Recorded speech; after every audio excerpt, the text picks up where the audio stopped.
आदमपुर में उपचुनाव है और इस उपचुनाव के दौरान सभी प्रत्याशी मैदान में जो है वो आ चुके हैं। आज की अगर बात करें तो लोकतंत्र सुरक्षा पार्टी से गुलाब सिंह नरवाल को प्रत्याशी बनाया गया है और आज उनके कार्यालय का उद्घाटन है। मेरे पीछे आप तस्वीरें देख पा रहे हैं, ये यहाँ पर कार्यालय खोला गया है। और बात करें लोकतंत्र सुरक्षा पार्टी के सुप्रीमो की, राजकुमार सैनी जी आज यहाँ पर पहुँचने वाले हैं और वो कार्यालय का उद्घाटन जो है वो करने वाले हैं। अभी थोड़ी देर में वो यहाँ पर आएंगे तो हम आपको वो तस्वीरें दिखाएंगे जब वो आकर के कार्यालय का उद्घाटन करते हैं और उनसे बातचीत भी करेंगे कि किन मुद्दों को लेकर के वो चुनाव मैदान में आए हुए हैं।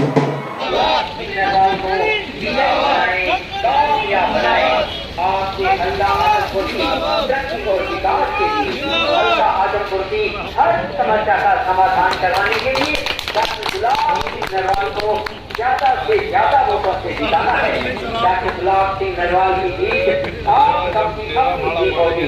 चुनाव निशान auto auto auto auto auto auto ये बोलना है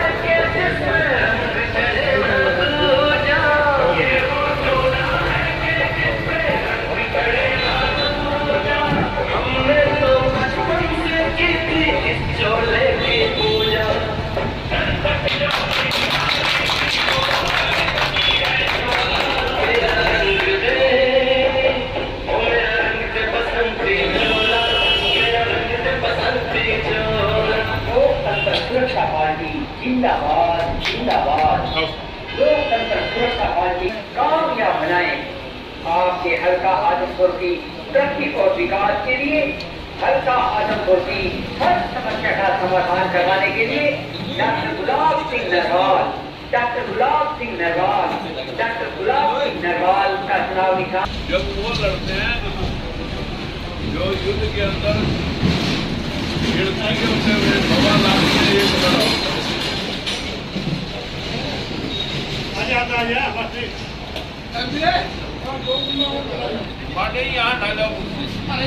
सैनी साहब, आज कार्यालय का उद्घाटन किया गया है लेकिन कुछ देरी जो है इसमें दिखाई दे रही है, क्या कारण? देखिए, मैं दिल्ली से आया हूँ और बीच में जाम पड़ा था, तो लेकिन ये देरी जो है क्या पता अच्छे के लिए।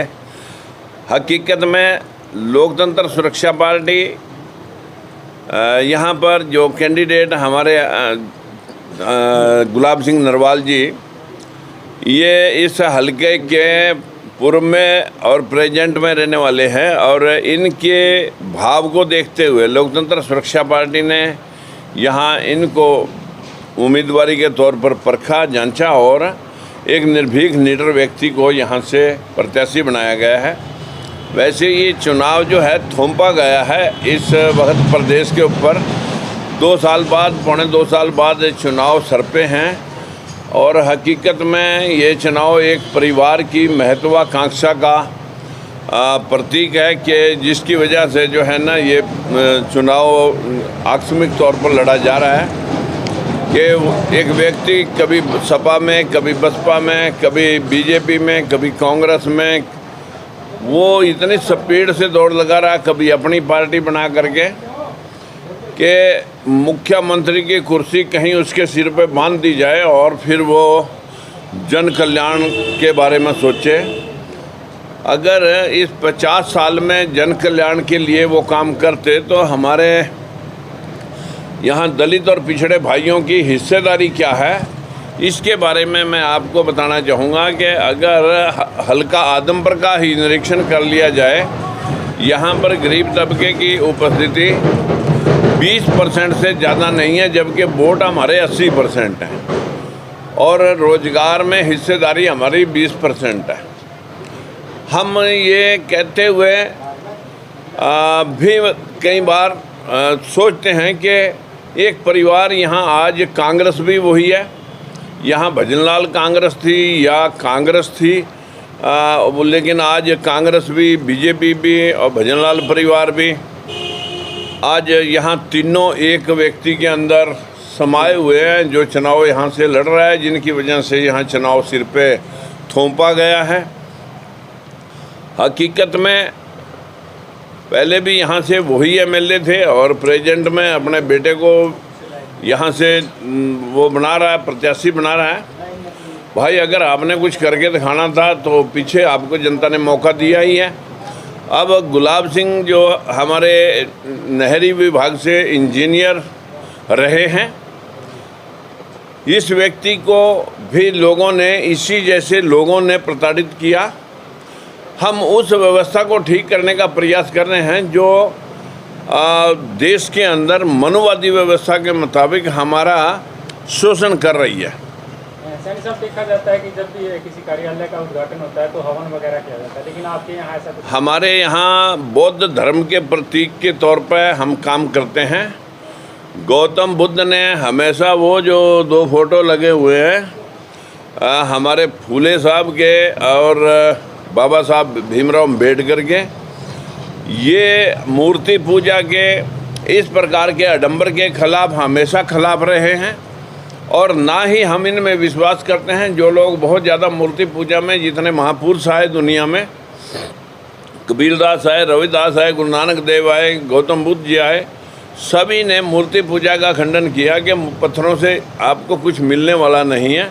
लेकिन आज पूरा देश दलित और पिछड़ा विशेष तौर पर मूर्ति पूजा में ही लीन है और इन्हीं का शोषण हो रहा है। इस देश पे जहाँ जहाँ मानसिक गुलामी होती है, जहाँ जहाँ अंधविश्वास और पाखंड होता है, वहाँ दूसरे देशों के लोगों ने हमेशा राज उन्हीं पे कायम किया है। यहाँ पर अंग्रेज़ों ने राज किया, यहाँ पर आर्यन सभ्यता यूरेशिया से जो आज सनातनी सभ्यता वो यहाँ पर बाहर से आए, यहाँ पर मुग़ल आए, हूण आए, डच आए, अंग्रेज आए, अफ़गानिस्तान से मुग़ल आए।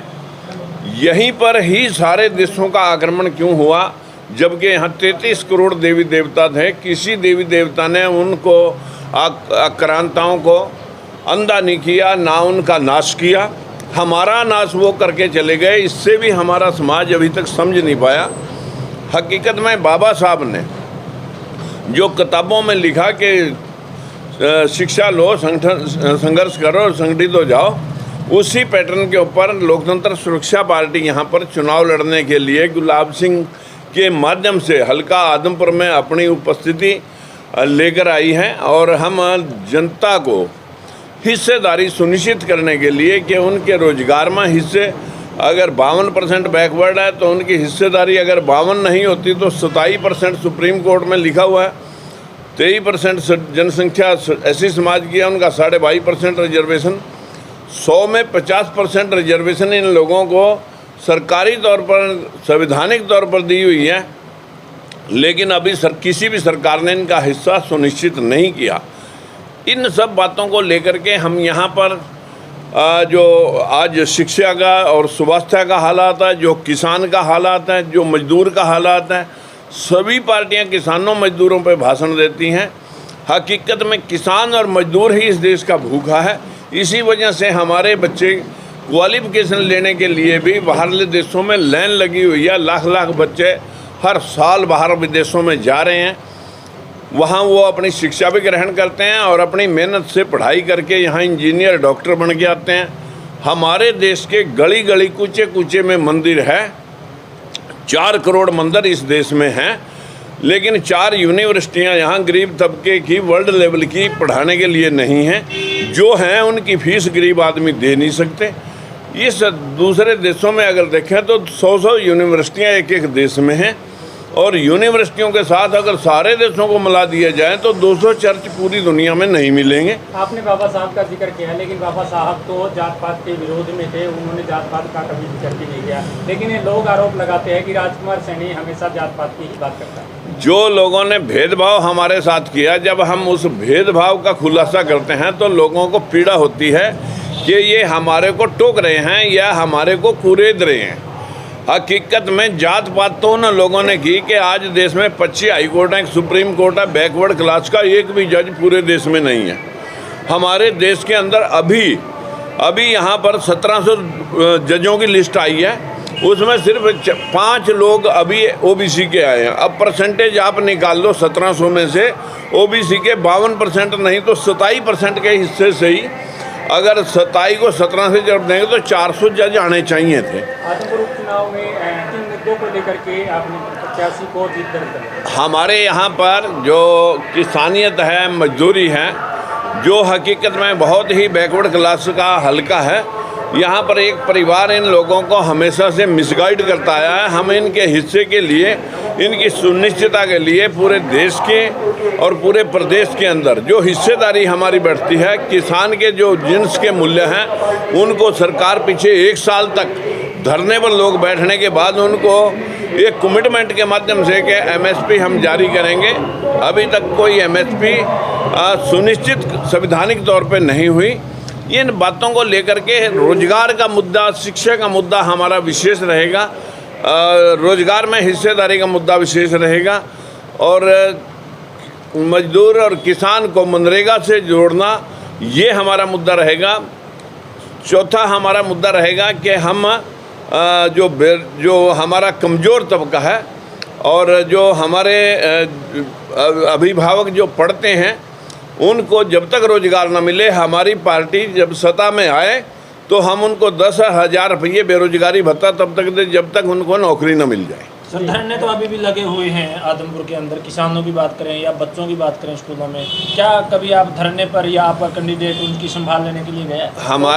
हमारे यहाँ धरने जितने भी लगते हैं, मैं अभी दिल्ली से धरने से ही आ रहा हूँ और वहाँ भी यही धरना चल रहा था, और इसी धरने के लिए हम हर रोज़ कहीं ना कहीं, ये नहीं है कि भाई हम 90 के 90 हलकों में धरना चल रहे हैं, एक व्यक्ति 90 जगह चला जाएगा, लेकिन हकीकत में जहाँ केंद्रीय तौर पर, डिस्ट्रिक्ट तौर पर जहाँ भी कहीं धरना प्रदर्शन होता है, मैं 4 रोज़ पहले भी हिसार में धरने पर ही आया था। गुलाब सिंह जी, आपके सामने काफ़ी धुरंधर है, राजनीति के धुरंधर है, तो उनको किस प्रकार से शिकस्त दे पाएंगे आप? जी देखिए, पहले तो मैं श्री राजकुमार सैनी जी का धन्यवाद करता हूँ। हमारे राष्ट्रीय अध्यक्ष हैं लोकतंत्र सुरक्षा पार्टी के, जिन्होंने मुझे इस काबिल समझा कि मुझे चुनाव में उतारा है, और मैं उनके जो सपने हैं, जो उनके विश्वास है मेरे ऊपर, मैं उस पर खरा उतरने की पूरी कोशिश करूँगा। जहाँ तक आपने धुरंधरों की बात की है, वो कोई धुरंधर नहीं है। ये जो 4 अपने आप को बड़ी पार्टी कहती हैं, बीजेपी, कांग्रेस और इनेलो और आम आदमी पार्टी, इन्होंने सिर्फ एक ही विशेष जाति के कैंडिडेट उतारे हैं, और वो भी सारे कांग्रेस से माइग्रेट होके आए हैं इसमें, तो वो धुरंधर नहीं कहला सकते अपने आप को। इसके अलावा आप ये देखिए कि लोग बात करते हैं 36 बिरादरी के भाईचारे की। अब जो 36वीं बिरादरी है, लास्ट में जो 36वीं बिरादरी है, सिर्फ उसी के कैंडिडेट्स को चुनाव में उतारना बड़ी पार्टियों का, जो जिनका इस हल्के में 20% वजूद है, और 80% 35 बिरादरी रहेगी और बाकी उनका है, जिनमें 80% में से लगा लीजिए आप 60% SC/BC का भी हमारे वोट बैंक है। तो क्या हमारी राज में, नेतृत्व में साझेदारी नहीं हो सकती?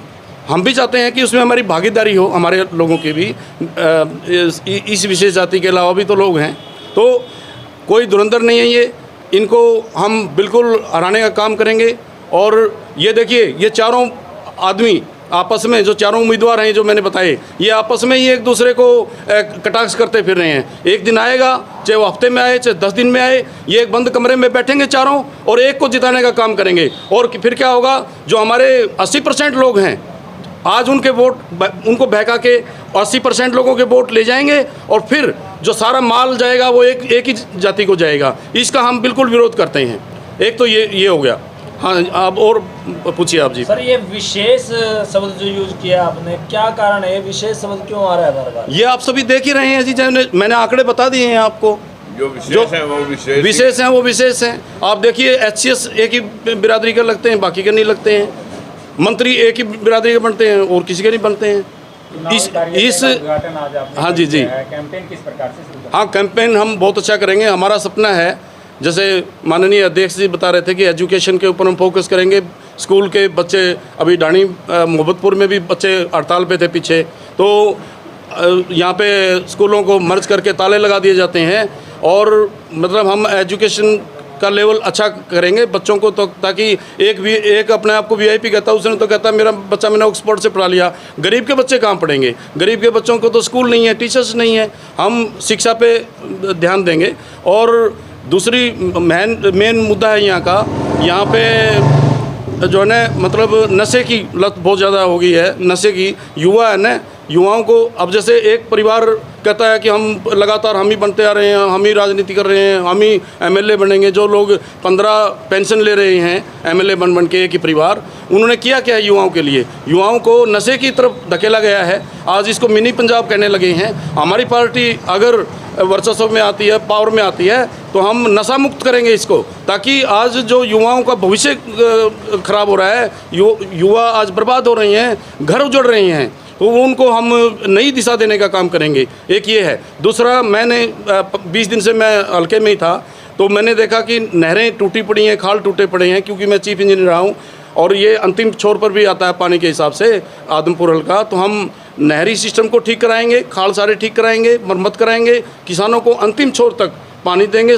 पानी का समान बंटवारा करेंगे। उसके लिए बीबीएमबी में एक मेंबर की पोस्ट होती थी जो हरियाणा से लगता था, बागड़ा ब्यास मैनेजमेंट बोर्ड में, वो 2 साल पहले वो पोस्ट ख़त्म कर दी गई और सेंटर से कर दी गई है। जबकि हरियाणा के मुख्यमंत्री खुद नहर मंत्री भी हैं और सेंटर में भी बीजेपी सरकार है। तो फिर हम ये पूछना चाहते हैं इस भाजपा सरकार से कि वो मेंबर की पोस्ट कैसे ख़त्म कर दी गई? ये एक साजिश है। इससे क्या होगा कि मजदूर और किसान को पानी के लाले पड़ जाएंगे और बिजली के लाले पड़ जाएंगे। जी, विकास कार्यों की बात करें तो किस प्रकार के वादे आप जनता से करेंगे? देखिए जी, आप देखिए यहाँ पे बेरोजगारी भत्ता, पेंशन, हाँ, बेरोजगारी भत्ता है, पेंशन है, इस पे हम काम करेंगे। और जो गड्ढे खुदवा रखे थे पिछली सरकारों ने और जो इस सरकार ने उनको कुएं बना दिया, बिल्कुल उनको हम ठीक करने की कोशिश करेंगे और बिल्कुल सबका विकास करेंगे। सबको एक साथ लेके चलेंगे, हम समाज में भाईचारा कायम करेंगे। और हमारे स्पेशली जो SC/BC के हमारे भाई हैं, मतलब उनकी जो शोषण होता है, उनके ऊपर जो जुल्म होते हैं, उनको रोकेंगे हम। जी, शुक्रिया।